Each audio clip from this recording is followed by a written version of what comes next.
এখন আমরা দাঁড়িয়ে আছি উড়িষ্যার পঞ্চলিঙ্গেশ্বর মন্দিরে ঠিক ওঠার আগে। এরপরে আমরা 311টা সিঁড়ি ওপরে উঠে বাবার দর্শন করব। তো বলো হর হর মহাদেব।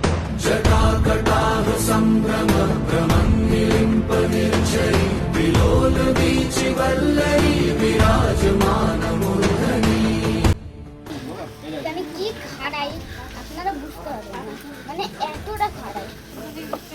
কথিত আছে ভগবান রামচন্দ্রের স্ত্রী সীতামা বনবাসের সময় এই পঞ্চলিঙ্গেশ্বর মন্দিরের 5টি শিবলিঙ্গ স্থাপন করেছিলেন।